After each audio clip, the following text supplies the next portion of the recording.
At kuya, although hindi ako naka-attend ng Hakbang ng May Isog kahapon dahil nga po hinahabol ko yung cellphone ko sa province, nakarating na nga ng China.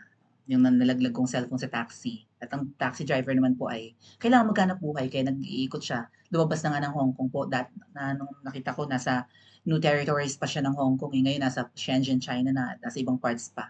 So naghahanap buhay yung tao, no? And hindi naman pwedeng sa layo ng kanyang napuntahan or hinalid na pasahero. Nata-track ko po kasi sa cellphone ko yung aking nalaglag na cellphone. Tatlo po yung dala ko. So, siyempre malayo yung panggagalingan. Sabi nga ni Miss Pebbles kahapon, hindi yan papayag na uuwi or babalik ng Hong Kong na wala siyang mas isasakay na pasahero kasi malalayo, magagastos na ng gasolina. So, practicality siguro. Nata-track ko naman yung nawala kong cellphone. So, hopefully, although gusto ko na umuwi ng Pilipinas, agad-agad at hindi tatapusin tong bakasyon ko hanggang Sabado dito sa Hong Kong, antayin ko pa daw at baka sakaling bumalik na rin agad naman yung driver, no, pabalik ng papuntang Hong Kong dito and maisoli. Sayang din naman kasi, di ba? Kung bibili ako ng panibago, gastos. Kung magbubook ako ng ticket na panibago para makauwi ng gastos. And sayang yung SIM card no, napaka-importante, no? So, bahala na. Kung ano't ano man ang mangyari, magantay pa ako ng mga ilang araw. And si Mrs. nandito pa rin naman, bukas pa yung uwi niya ng Beijing, China. And gusto nga makipag-bond ngayon ni Miss Sass, kaya lang baka nakatulog na sa pagod, inaantay ko siya at wala sana akong balak mag-live na tayo. At speaking of Sass, sa kanyang speech kahapon sa May Isog, Hong Kong, na-surprise ako na ang ganda ng kanyang message. So pakinggan po natin, although mahaba ito, and Miss Joey, wag mo akong ika-copyright. So, hindi maganda yung audio mga kuya, pero medyo maririnig naman natin. And babanatan niya dito si Taning. Pero lalong-lalo na si Martin Romualdez. Mabuti siya sa matyaga siya sa mga research. Gawain naman po namin yan, di ba? Yeah, ako, vlogger, and teacher, maraming klase ng research, ginagawa namin yan para meron kami i-present sa estudyante. Sa mga learners. Si Miss Sass naman, hindi ko alam yung kanyang kinukuha ngayong doctorate degree in, usually foreign policy, pero matyaga si Miss Sass magkalkal ng mga MOOE, maintenance, operating and other expenses, yun ang meaning ng MOOE. Kaya po meron silang hindi mo pera yan, yung mo ay hindi spelled MO, kundi MOOE. Babanggitin ni Sass, so pakinggan po natin ang kanyang mga sasabihin and babanatan niya si Taning dito, lalo na po si Martin Romualdez. Ako nga po mga kuya, listening to Sass sa kanyang speech na ito, na nagulat ako, no? Maganda, malinaw. Usually si Miss Sass, nag-i-English yan kapag sa SMNI, di ba? And nakaka-touch po yung kanyang mga sinabi. Hindi ko lang alam kung emo ako dahil sa nangyari sa cellphone ko, 'di ba? Or down na down ako kaya medyo nangiiyak-iyak ako. Pero siguro nakakalabit yung heartstrings ko, 'di ba? Or yan, sasanggi yung aking puso or something. Kapag nasasagi or nakakalabit kapag ang usapin ay about anak, about magulang, 'di ba? Lalo malayo ako sa parents ko. May talaga, may espasyo sa puso ko at may kurot sa puso ko kapag napag-uusapan ang anak, ang mga magulang, ganyan. Kasi nababanggit ni Sas din dito na ituring nating anak ang Pilipinas, something like that, alagaan, di ba, bantayan, protektahan, huwag mapariwara ang buhay. At ang ginagawa nga daw po ni na Hello Kitty ngayon sa Pilipinas ay hindi nila tinuturing na anak ang ating bansa. So let's listen to Ms. Sass at namnamin natin ang kanyang mga sinasabi dahil hindi lang po ito pambabatikos kay Taning at kay Martin Romualdez, pero mararamdaman niyo po na may pakialam talaga at may concern si Ms. Sass sa bansang Pilipinas. And sobrang na-appreciate po sila ng mga OFWs na nandito sa Hong Kong. Even si Miss Pebbles, dahil dati rin pong OFW si Miss Pebbles. Let's listen mga kuya.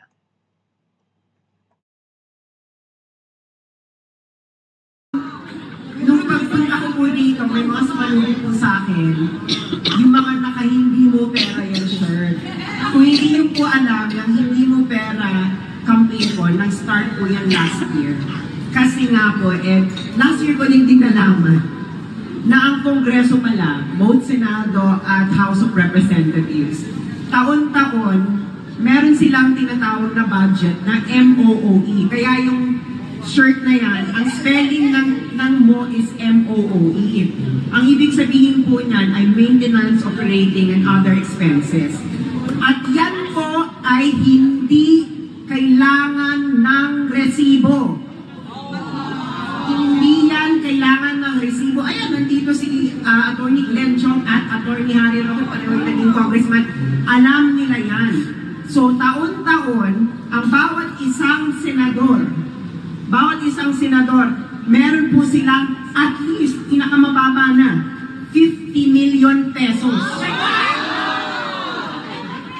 At least 1 year. Ang bawat congressman po, at least bawat isang taon, meron silang at least 20 million pesos. Yeah, isigaw yun po. Hindi mo pera yan! Hindi mo pera yan! Hindi mo pera yan! Hindi mo pera yan! So imagine nyo po, ilan ang senador? 24 times 50 million.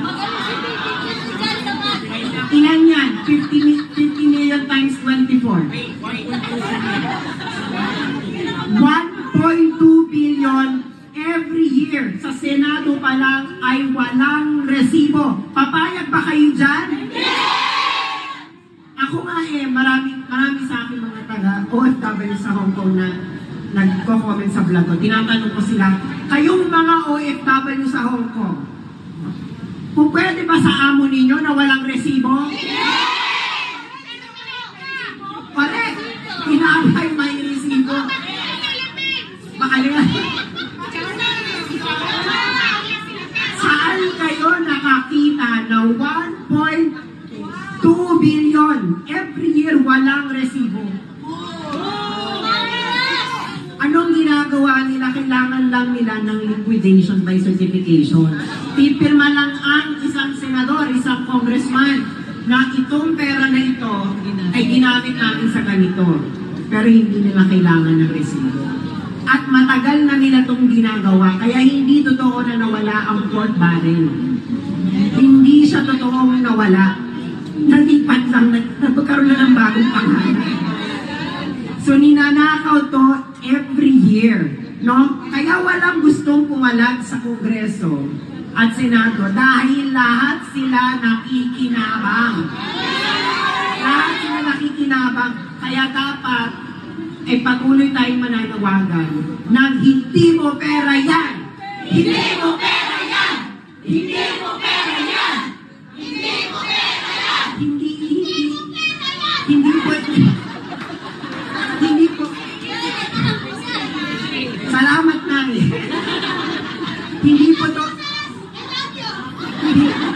po to makatarungan kasi alam natin, halimbawa, yung mga domestic helper, may mga nagpupupog, hindi na makapag-resibo ng tuhok ulan.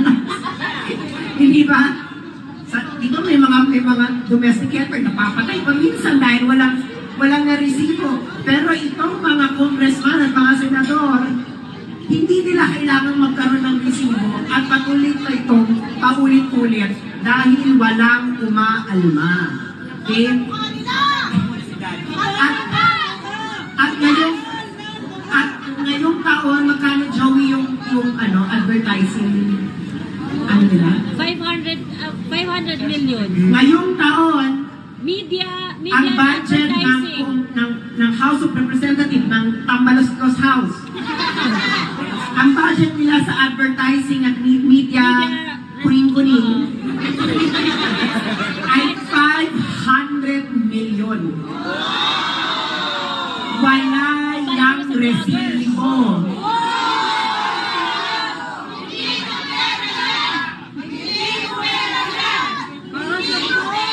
Alam niyo kung magkano yan before? Around 25 million lang yan before ang media budget nila. Ngayon, 500 million.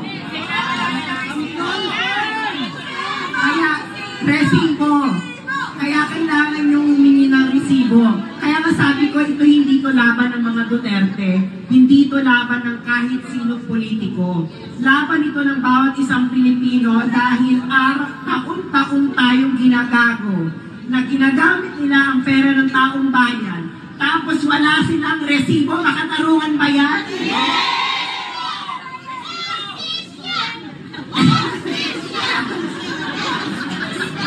Ito lang ano ang average lifespan sa Pilipinas? 75 years old. So kung maswerte tayo, aabot tayo ng 75 years old bawat isa sa atin, no? Eh, ilang taon na kayo ngayon? Sabihin natin, 40 na or 50. So sabihin natin 40.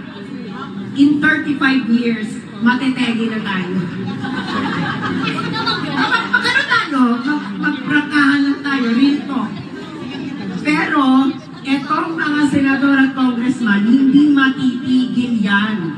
Hanggang hindi natin pinapahiwatig sa kanila na tapusin na yung ganyang polisiya.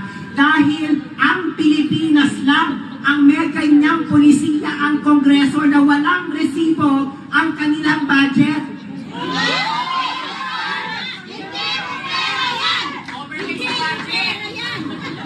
Kaya nga, nung binabarupan nila si Inday Sara sa confidential fund, tama lang naman. Sabihin mo kay Inday, o Inday, paano mo ginastos yung confidential fund? Dahil, ano ba masama, di ba? Kung kailangan mag-accounting ni Inday, nag-accounting si Inday. Naibigay sa COA. Wala namang findings ang COA na ninakaw ni Inday. Wala po. Ang sabi lang nila, dahil daw 11 days ginastos. Paano hindi 11 days na gastusin? Ibinigay ng Office of the President ang pera December 19. Sa gobyerno po, kailangan ang budget na ibinigay sa iyo ay kailangan mo gastusin bago matapos ang taon. Yan ang hindi nila sinasabi sa taong bayan dahil gusto nilang lokohin ang taong bayan dahil sila talaga ang nagnanakaw sa kabayan ng bayan. Nagnanakaw.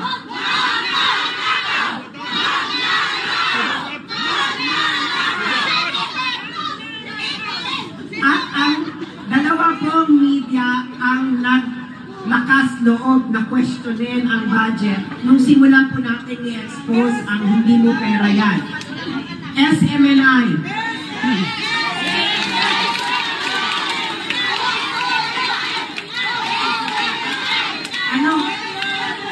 Anong ginawa ni Tambaloslos?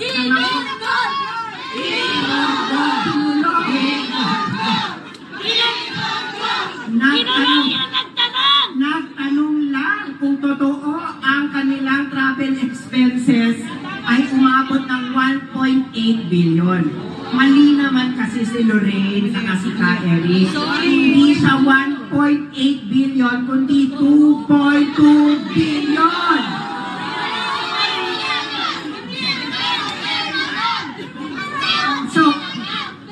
So, pinulong sila. Ikalawang media na malakas ang loob, si Ed Lingao. Nung in-interview niya ako, sabi niya, maraming salamat at building up mo ulit yan. Pero ngayon, asa na si Ed Lingao? Nanahimik na, nakapalan ka na rin ng pera. Sabi niya sa akin noon, ay maraming salamat at binring up mo uli yan dahil matagal ng problema yan. At tinanong pa niya kung ano sa tingin mo magiging solusyon. Sabi ko sa kanya, hindi ba dapat kayo ang mag-using nito dahil kayo ang mainstream media?